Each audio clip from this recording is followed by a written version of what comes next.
We'll start. My name is Kosi Setsoafia Saba. I'm the director of the Directorate of International Relations and Advancement of the University for Development Studies, Ghana. This afternoon, I have the opportunity to present to you our unique community outreach program, which also promotes inclusiveness by bridging the gap between the community and the university.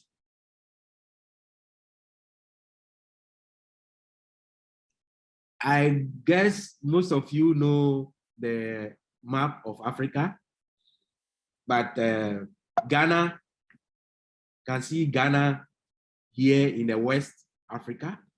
And in Ghana, we have 16 regions. And this is where UDS is located, in the northern part of the country. In actual fact, the UDS is the first university in the northern part of the country. Our mandate, the university was established in 1992, and our mandate is to blend academic work with the community service to provide constructive interaction between the two for the total development of the northern half of the country, because most of the regions in the northern half are very, very poor as compared to the southern one. So this university was established to bridge that gap and is doing that work perfectly. The vision of our university is to become a home of world-class, pro-poor scholarship, because we are located in the poorest regions of Ghana. We promote those who are poor. And our mission is to promote equitable socio-economic transformation of communities through practically oriented, community-based problem-solving, gender-sensitive interactive research, as well as innovative teaching and outreach programs. That's our mission, and we are living just up to that. We are currently having about 63 academic programs, and we have more than 20,000 students. And we are the only university in the country that produce 2 fully fledged universities out of us. So we are the father of 2 fully fledged universities, which are located in the northeast and northwest of Ghana. The recent Webometric ranking placed Ghana as the 4th best university in Ghana, and UDS as the 4th best university in Ghana, and 13th best university in West Africa, as well as 42nd in Africa. What is unique about us? What approach are we using differently from the others? The normal university education is based on the semester system in most countries. In our country, we are the only university, and in most of the sub universities in the sub region are also using the semester system. But we have decided to use the trimester system, where we run 2 academic trimesters, similar to the semester system, but the 3rd trimester, which is 2 months, is dedicated for field practical work, where we send students to communities to interact with the community dwellers. How is it done? The community program is called the 3rd trimester field practical program, and it is mandatory to all our students, especially first and second years of the university. So each year we send more than 8,000 students into the rural areas of Ghana, especially in the northern part of the country. And they spend 2 months there in those communities with supervision. We also normally put these students in a group of 10 to 12 from different disciplines. So that is what is making it interdisciplinary. We take students from agric, one student from agric, one student from nursing, one student from medicine, student from mathematics. We put all of them in a group. Then we place them in a particular community. Then we task them to do need assessment of their communities and also come out with problems of the communities, write intervention proposals, and also propose solutions that they think could solve those problems or challenges in the community. So that's what we do for our students each year. And at the end of their 2-month stay in the community, they are to write group reports, and individual reports. After that, they present their work before the community and a group of lecturers for them to assess, and they will give them marks on that.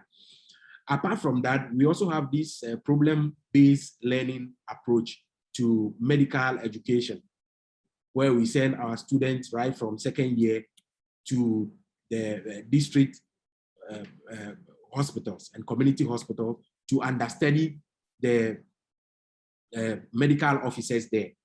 And through that, they learn how to solve problems right from the year 1 up to 4 before they start their clinicals. So that's the problem-based approach we employ.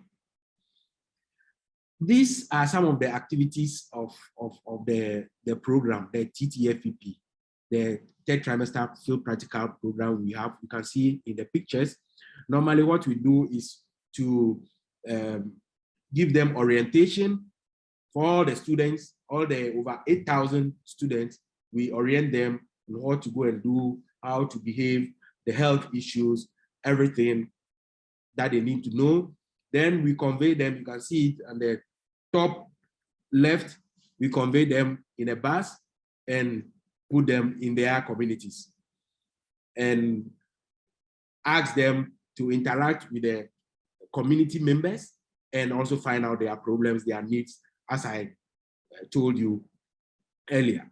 So these are the pictures of our students in the various communities. Various communities. So what are some of the benefits we have derived from this community outreach program for the past years? Through this program, our students learn to live in groups. Mind you, it's not easy to live in groups, especially from different backgrounds of the country. So our students come from various parts and we send them together to live. So students learn to live in group.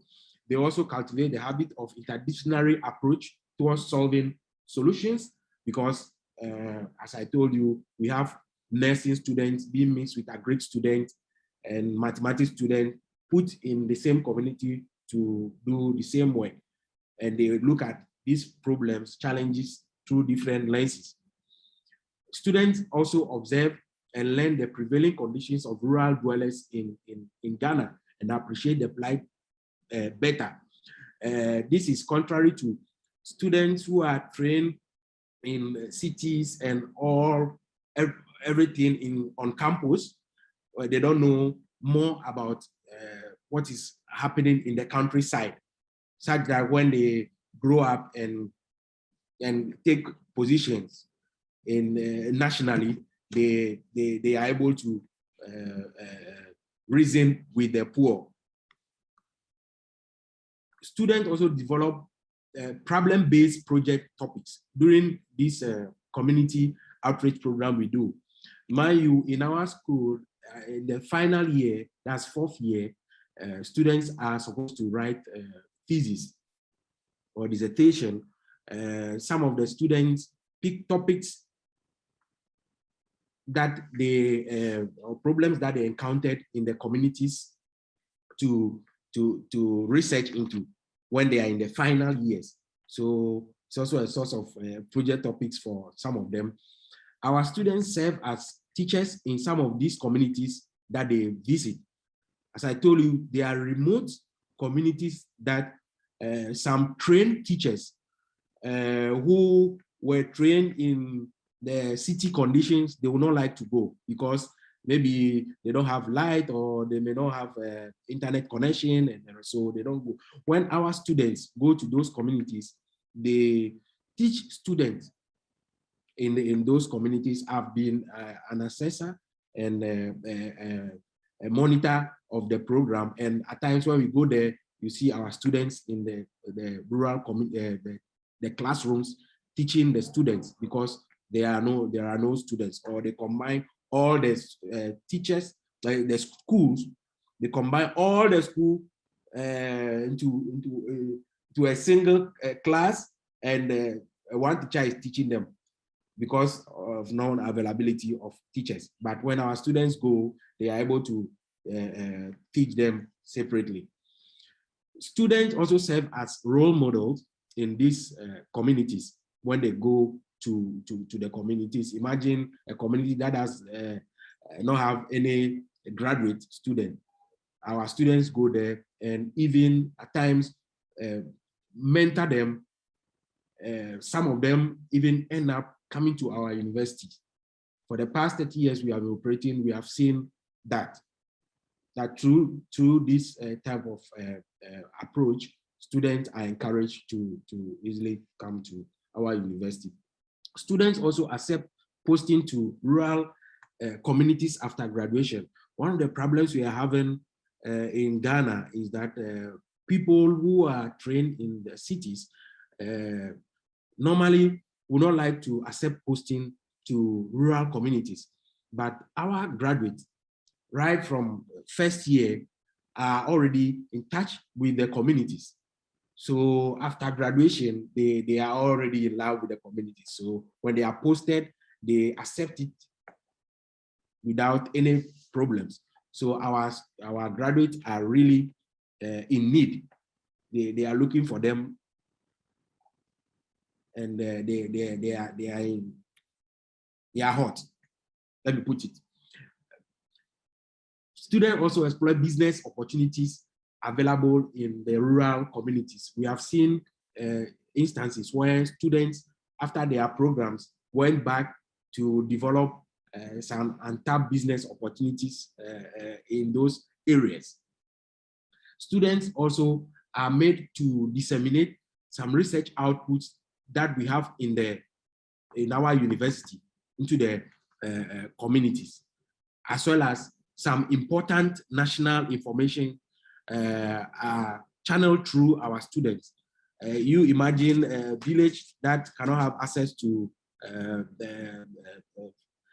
an FM or radio.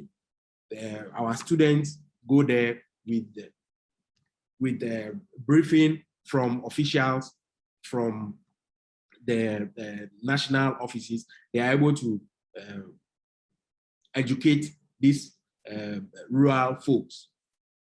And also our medical doctors that are trained are more inclined to the rural areas. In Ghana, there is a very huge gap between doctors-patient ratio in the cities and the rural areas. Because our medical doctors have been trained with this approach, they are already inclined to stay in the rural areas. And this is really helping us in our mandate to bridge the gap between the more developed South and the less developed North. Now we are bridging the gap with this our type of approach. So in effect, these are some of the benefits of the community outreach program that we are running in our university. Over the past years, several universities from outside Ghana, after hearing this program, they want to be part of it. They want their students to also come and experience it. And at the same time, we also wanted to create an opportunity for our students to internationalize at home. That's internationalization at home. So we thought it wise to develop a program to admit foreign students or international students into this program.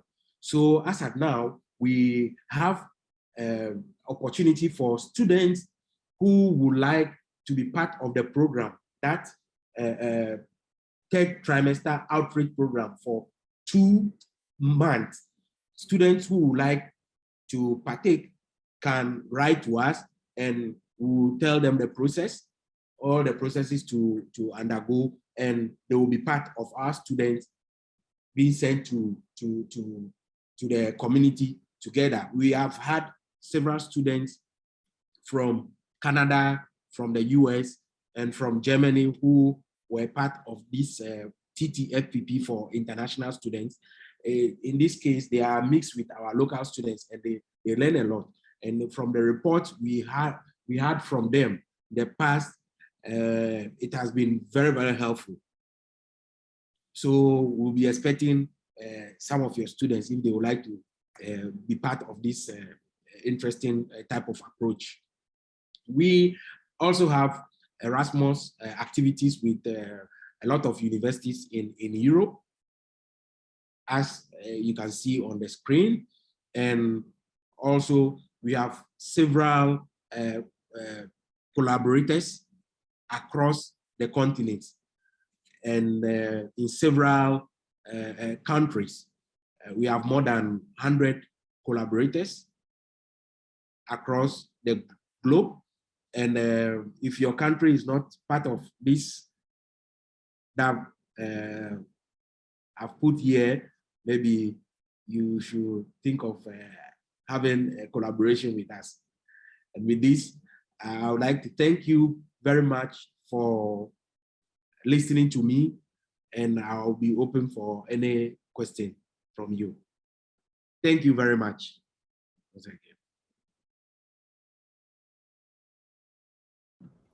Thank you for sharing this beautiful story of how you create this engagement with the students into these communities.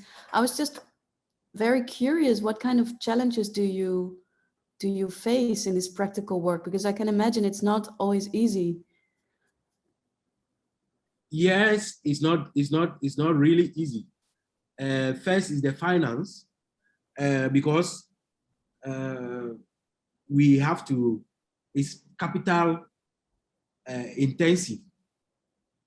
Imagine us sending about 8,000 students into the communities, but that is our mandate as a university, to blend community work with the academic work to promote development in the regions we find ourselves. So the challenges are logistic problems and capital finance issues that we have. Apart from that, we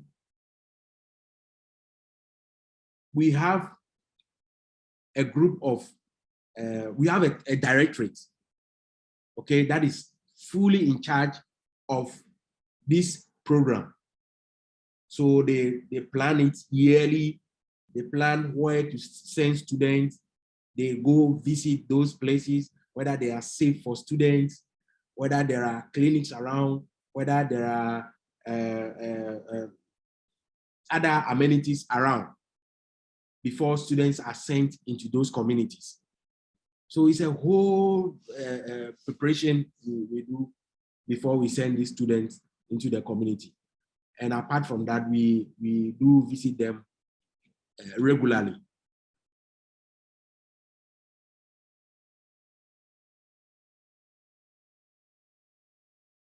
Any other?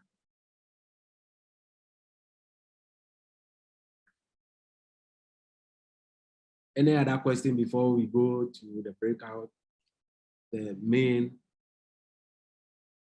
room? Yes.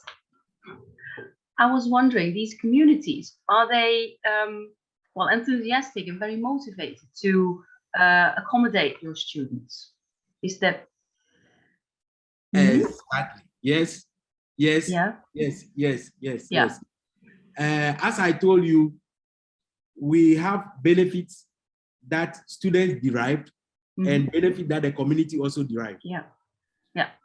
From experience, when our students go there, within that time, they see improvement in their children. Okay. Education-wise, where students don't have the basic schools, they don't have teachers. Yeah. So the presence of our students there, in fact, they love it.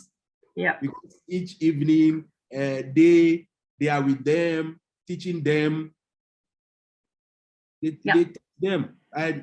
I, for one, I do go to the communities from time to time to monitor. Yeah. It is mandatory for directors, deans to go to the community to see how the students are doing. So whenever I go in the afternoon, they will tell me they have gone to school, they have gone to teach the children. So there is no way you will not have people to teach, or people have refused posting into your communities, and you have university students and you say they should go out. No. That means you don't want the good for you don't want the community to progress. Yeah. Yeah. Yeah.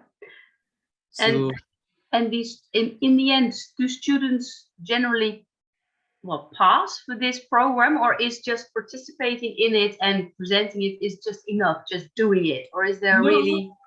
No, 6 credits is an academic work. Yeah. Yeah. 6 credits.